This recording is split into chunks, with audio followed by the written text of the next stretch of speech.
Unfortunate रहा, Yeah. बहुत unfortunate. Okay. Dr. Chinmay Pandya, welcome to Dubai. We are very grateful to have you on the show today. और पिछली बार जब मैंने आपका इंटरव्यू किया था तो तब 2025 हुआ नहीं था, 22 में हमने इंटरव्यू किया था और उस समय मैंने आपको पूछा था कि 25 में स्पिरिचुअल एक अवेकनिंग होने वाली है। आपको लगता है that today that spiritual awakening has happened और are we breaking down? We are passing through a period of transition for sure. या स्पिरिचुअल ट्रांजिशन का अर्थ क्या है? स्पिरिचुअल ट्रांजिशन का अर्थ ये है कि व्यक्ति को उसके जीवन का उद्देश्य स्मरण आए। स्वामी विवेकानंद जब पहली बार गए अमेरिका तो लोगों ने कहा बहुत अच्छी बातें बोल रहे हैं, भारत में क्यों नहीं बोल रहे? और स्वामी विवेकानंद ने बड़ा प्यारा उत्तर दिया। उन्होंने कहा भारत में class is different, they are still struggling to have the food of the evening. अभी मेरी बातें समझ में नहीं आई। जिस दिन भारत में पैसा होगा और शांति नहीं होगी उस दिन मेरी बातों का मूल्य बढ़ जाएगा। तो I think the spiritual transition is taking place already. People now are realising that we have got prosperity but no contentment. अच्छा पैसा है, सेटिस्फैक्शन नहीं है। जी, वही मैं कह रहा हूँ कि डू यू थिंक ये जो केओस हम देख रहे हैं आसपास, it's part of a deeper reset that's happening in the world? कहीं ना कहीं से तो कॉस्मोस अपने को रीसेट करता ही है। हमारे फ़ोन में ग्लिच आ जाए तो हम भी उसको रीबूट करते हैं। तो एक बार जब ऐसी सिचुएशन क्रिएट हो जाती है जहाँ पर आपके पास अबंडेंस ऑफ वेल्थ है but you lack the basic premise of humanity, तो कहीं ना कहीं किसी न किसी रूप में तो रिसाइकलिंग शुरू होती है। थॉट से शुरू होगी, इमोशन से शुरू होगी, हम लोगों के अपने सोचने के तरीके के बदलने से शुरू होगी, but it has to start from somewhere. My mom always used to say कि 31st मार्च को 2025 कलयुग खत्म हो जाएगा और धर्म युग की शुरुआत हो जाएगी। क्या वो हो चुका है? जैसे आने में समय लगा, कलयुग का आगमन तुरंत तो हुआ नहीं, कलयुग ने धीरे धीरे आकर के अपने कदमों को पसारा। वैसे ही जाने में भी थोड़ा वक्त लगेगा, पर ये समय आध्यात्मिक दृष्टि से देखें तो नए युग के आगमन का ही है। जी और जो परिस्थितियां हैं उसमें आप एक चीज़ को महसूस कर सकते हैं। शास्त्र कहते हैं कि कलयुग जब चरम पर होगा तो क्या होगा? अंधकार चरम पर होगा। क्योंकि भगवान सूरज आते हैं उससे पहले अंधकार चरम पर होता है। The last dawn of the night is always the darkest one. तभी भगवान सूरज की किरण फटती है। तो जब बिल्कुल प्रेसिपिट पे हम होते हैं तभी जो है इंसान के अंदर अच्छी संभावना का जागरण होता है। दिखने में तो अंधकार है पर नए कदमों की आहट भी है। But this is scary, no? अगर आप ऐसा कह रहे हैं तो इसका मतलब कि और जो डार्केस्ट आवर है वो अभी आना बाकी है। मुझे लगता है इससे ज़्यादा डर क्या होगा? इंसान अपने जीवन के उद्देश्य को भूल करके बैठा है, परिवार को भूल गया। पहले ये था कि पूरा गांव हमारा परिवार था, घटते घटते हुआ घर परिवार हुआ, फिर मेरा परिवार ही मेरे घर में परिवार हुआ। अब तो मैं अकेला ही रह गया हूँ, फ़ोन के अलावा व्यक्ति का साथी ही नहीं है कोई। तो व्यक्ति अपनों को भूल गया, परिवार को भूल गया, समाज को भूल गया। इससे ज़्यादा डर क्या होगा? I want to ask you one question that I am sure everybody is got on their mind कि अगले 5 साल में आप क्या देख रहे हो दुनिया में? जागरण देख रहा हूँ मैं। आई एम एंटिसिपेटिंग कि एक इंसान, देखिए इंसान में और मशीन में क्या अंतर है। आप एक मशीन को ले लें, एक जानवर को ले लें, उसे एक जगह पर छोड़ दें, वो कभी बोर नहीं होंगे। आप एक भैंस को लीजिए और एक बाड़े के अंदर छोड़ दीजिए, जीवन गुजार देगी, उसको कोई टेंशन नहीं है कि मुझे वही बाड़ा मिला है। आप इंसान को लीजिए और एक कमरे में छोड़ दीजिए, उसके लिए 10 मिनट गुजारना मुश्किल हो जाएगा। We are searching for something. Every single soul, whether that's just taken birth or about to die, they are searching for something, and that search is the inevitable search of finding the meaning, purpose and infinite wisdom. यदि आप वो व्यक्ति से steel कर लेते हैं तो then you are stealing the purpose of humanity. अब हम लोग उस जगह पर हैं जहाँ पर इंसान हर दृष्टि से सब कुछ खो करके बैठा है, पाने के अलावा और कोई रास्ता नहीं है। तो या तो मास एनाहिलेशन होगा या फिर मास अवेकनिंग होगी। There is more possibility of the first happening. But I want to know why do so many of us feel so empty despite having it all? Like seemingly everyone sitting in this room might have their own parameters of success and they feel successful when they go outside. But you all feel so empty. Because we have means to live but no meaning to live for. The thing that comes beautifully comes from the meaning. और अभी आप बोले मास annihilation की बात ना, तो पुनर्वसु की कहानी आती है। महर्षि थे, ध्यान में बैठे थे और एक दिन बोले कि महाविनाश। तो उनके शिष्य ने पूछा किसका? तो बोले मैं कलयुग का चरम देख रहा हूँ। तो उनको लगा कोई परमाणु बम फट जाएगा, उसके बारे में बोल रहे हैं। बोले नहीं, आदि व्याधि शतग्रस्ता निरस्त ज्ञान चक्षुषु पशु तुल्य चरंते थे देह मात्रे के दृष्टया। आदि और व्याधि मतलब शरीर की तकलीफों और मन की तकलीफों से इंसान घिरा हुआ है। मैं देख रहा हूँ, मैं देख रहा हूँ कि अपने शरीर को ही सब कुछ मान के बैठा है, जानवर की तरह से जीवन गुजार रहा है। तो उनने पूछा इसका कारण क्या है? बोले प्रज्ञा अपराधम मूलम सर्व रोगाणाम। प्रज्ञा का अपराध हो गया, जो नहीं सोचना था वो सोच रहा है, जो नहीं करना था वो कर रहा है, जो नहीं खाना था वो खा रहा है, जहाँ नहीं जाना था वहाँ जा रहा है। वी आर, हम लोग क्या रावण की जिंदगी जी रहे हैं और राम की तरह का परिणाम चाह रहे हैं। तो संभव कैसे है? आदमी जो है वो गलत पथ पे चलेगा और शुभ की प्राप्ति की आकांक्षा रखेगा, तो वो कैसे संभव है? तो उसको बदलने के लिए जो पथ है, उनने पूछा क्या है? तो बोले प्रज्ञापराधम हरणिम चित्त नैर्मल्य कारणिम गायत्री मोक्षदम भजे। सद्बुद्धि जो, जिसको हम गायत्री कह करके पुकारते हैं, वही एकमात्र समाधान है। So is that the one spiritual habit that you prescribe? I would सद्बुद्धि की देवी गायत्री है। गाता राम त्रायते स्मात् गायत्री तेन गीयते। और एकमात्र व्यक्ति को आप ये सोचो ना, उसको और किसी चीज़ की आवश्यकता ही क्यों है, यदि उसके सोचने का तरीका सही हो जाए। Okay. हमारी ज़िंदगी जो है बाहर से तो निकली नहीं है, अंदर से निकली है। हमारी सोच सही होगी तो भावनाएं सही होंगी, भावनाएं सही होंगी तो व्यक्तित्व सही होगा, व्यक्तित्व सही होगा तो कर्म परिणाम सब शुभ होगा।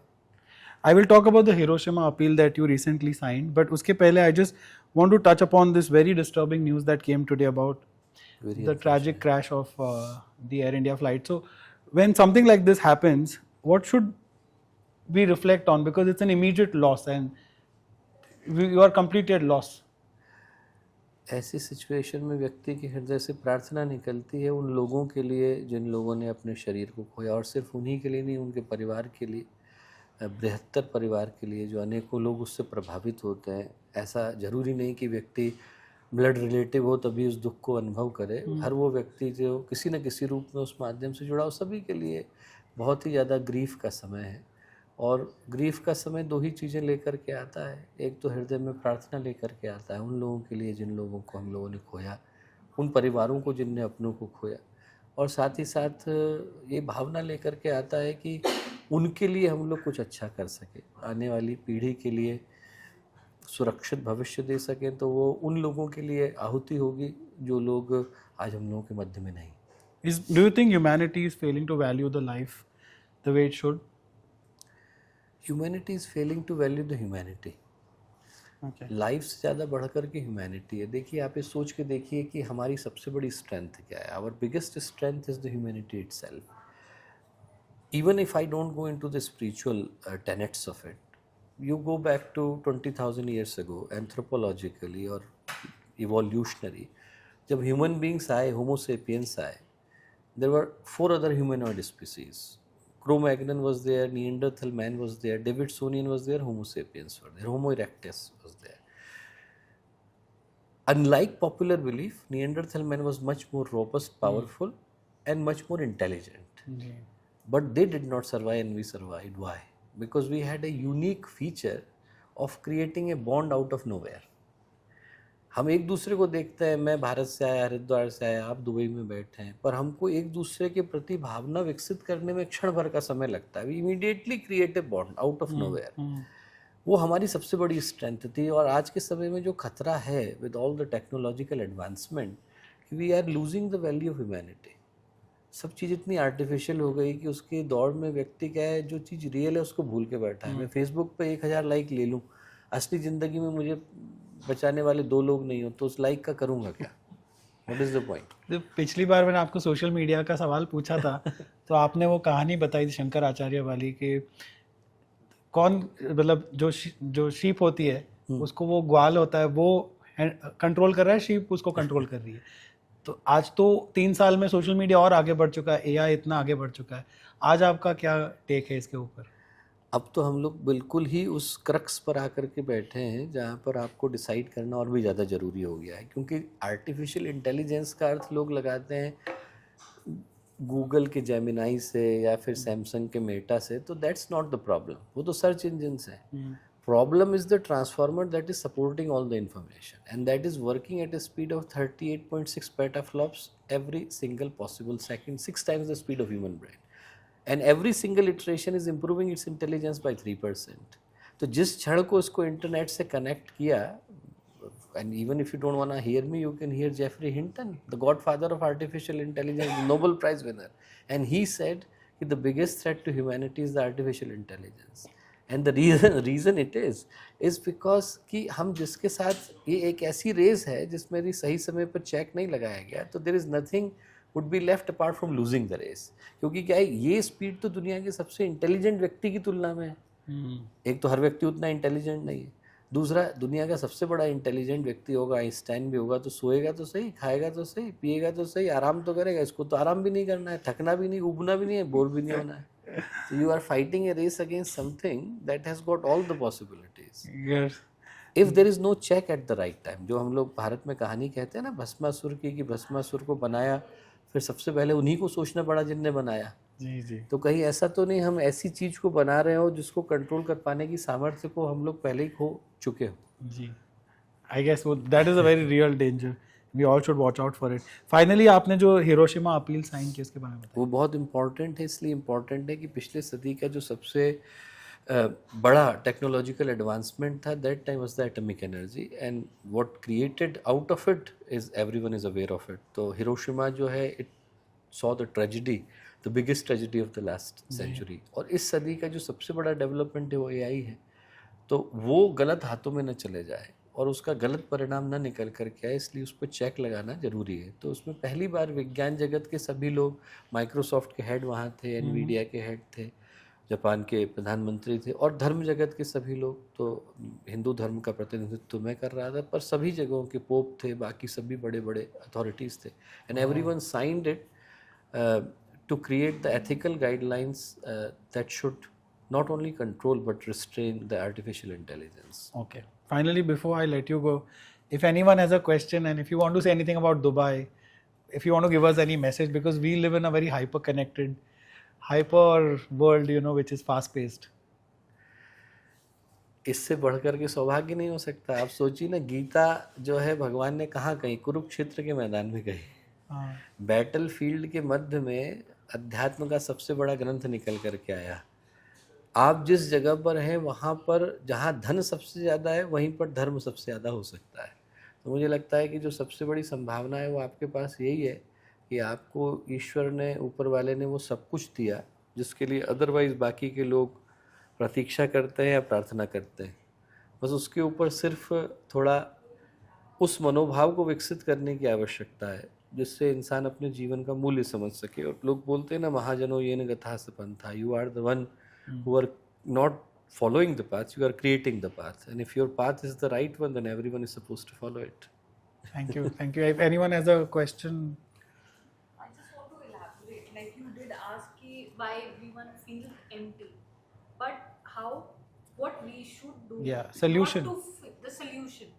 वो reason पता है, phone है, भाग रहे हैं, चीज़ें कर रहे हैं, but क्या करना चाहिए and कैसे मेंटल हेल्थ के साथ रिलेटेड है, बिकॉज वो आंसर करेगा बहुत सारे लेटर्स जो. पहली चीज़ ये करनी चाहिए कि हम लोगों को अपने लिए समय निकालना चाहिए.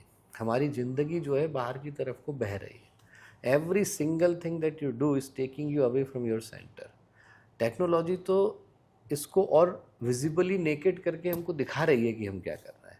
अदरवाइज ज़िंदगी की सारी चीज़ें जो है हमें हमारे केंद्र से बाहर ले जा रही हैं. हम यदि किसी व्यक्ति से पूछ करके देखें कि वो कौन सा क्षण है जब आप अपने लिए उपलब्ध होते हो, तो यू वुड फाइंड कि very rare you are with yourself. Even if you are alone, you are with so many other things. Mind is distracted. हम लोग पर्सनैलिटी को डिफाइन करते हैं तो there are 3 tenets to it: thoughts, emotions and actions. इसीलिए भगवान ने गीता में थॉट्स का पिनेकल कहा तो ज्ञान योग कहा, इमोशंस का पिनेकल कहा तो भक्ति योग कहा, और कर्म का पिनेकल कहा तो कर्म योग कहा. That's basically the ultimate summit of the personality.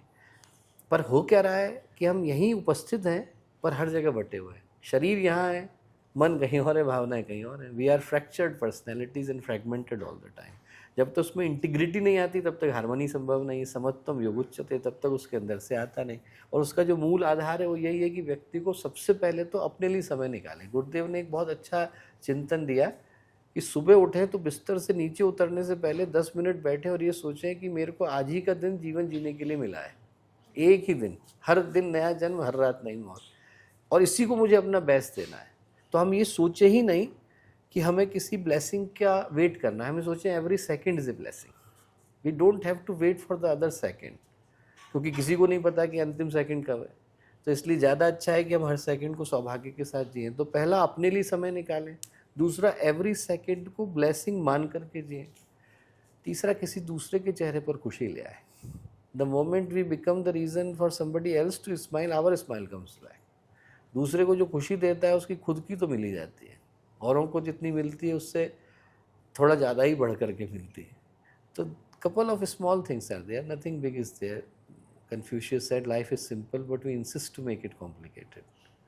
हमारी ज़िंदगी इतनी कठिन नहीं है पर हम लोग बना करके बैठ जाते हैं क्योंकि उलझनों को पैदा करते चले जाते हैं। आई think the simple thing is कि अपने लिए समय निकालिए, और जो अपने लिए समय निकालेगा वो ऑटोमेटिकली, जो अपने को समझ गया वो दुनिया को समझ जाता है।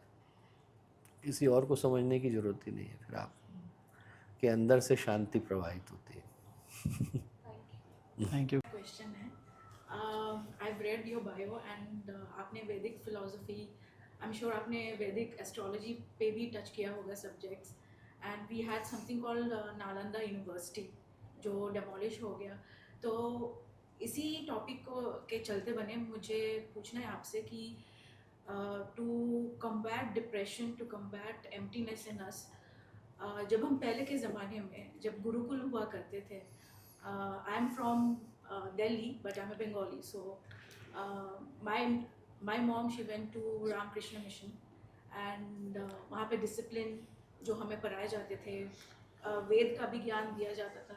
आपको क्या लगता है कि अभी हम लोग जो स्कूल्स और कॉलेजेस है वो it's on a commercial level, क्या हमें वापस से गुरुकुल के कल्चर में जाना चाहिए? गुरुकुल के एसेंस को तो हमें निश्चित रूप से लेने की आवश्यकता है ही है। गुरुदेव ने एक बहुत प्यारी बात कही, शिक्षा ही नहीं विद्या भी। तो शिक्षा का अर्थ है साक्षरता, आई बिकम लिटरेट। विद्या का अर्थ है सार्थकता, आई बिकम मीनिंगफुल। तो क्या है, अभी आप कहीं चले जाओ, अब सबसे बेसिक चीज़ आप सोच के देखिए कि हम बच्चों को क्या है पैकेज के रूप में बना रहे हैं। They have become like a commodity. तो अभी क्या है कि हम वहाँ से कितने बच्चे पैदा कर रहे हैं, जैसे आप फैक्ट्री की लाइन तैयार कर रहे हैं। तो क्या है, moment I start to consider them as a product, then education becomes an industry. फिर क्या है, उसके अंदर से वो भाव चला गया जिसके लिए गुरुकुल बना करते थे। गुरुकुल बनाने के पीछे का उद्देश्य क्या है, भारत में 600 ऋषि थे, खोला दो ही ने, वशिष्ठ ने खोला, विश्वामित्र ने, कि आपके पास पैसा है भैया, आप दुकान चला लो, इधर मत आओ। ये क्षेत्र उनके लिए है जिनके जीवन में है। आचार्य शब्द आचरण से आया, जिसके आचरण में है वो दूसरे को सिखाएगा। तो even other rishis did not consider themselves worthy of teaching.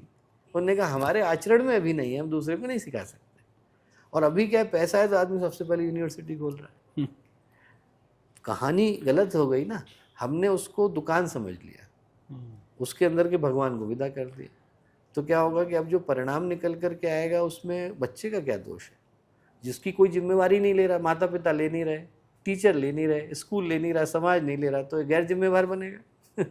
One who is not responsible to any one, there is nothing else left for him or her to become apart from being responsible. अच्छी बात है कि अभी हम लोग का विश्वविद्यालय जो है देव संस्कृति विश्वविद्यालय, वो उसी कॉन्टेक्स्ट के साथ है। तो पूज्य गुरुदेव ने चिंतन ये दिया कि हम लोग डिग्री देंगे और कुछ नहीं देंगे तो हमें फोटोकॉपी मशीन में क्या अंतर है, अच्छे इंसान कौन बनाएगा। तो उसके पीछे का मॉडल ही है। मॉडल में जो एक खास बात है वो दो चीज़ें मैं कहूँगा। एक तो वातावरण, मेरी अपनी ज़िंदगी में 50 कमियाँ हो सकती है, मैं कैसे सिखाऊंगा दूसरे को, मैं तो खुद ही अच्छा इंसान बनने की कोशिश कर रहा हूँ। पर यदि वातावरण ऐसा बन गया जिसके अंदर वो टेनेट्स हैं, तो बच्चा क्या करता है, उनसे सीखता है। Because we need to have a living example somewhere which can inspire us.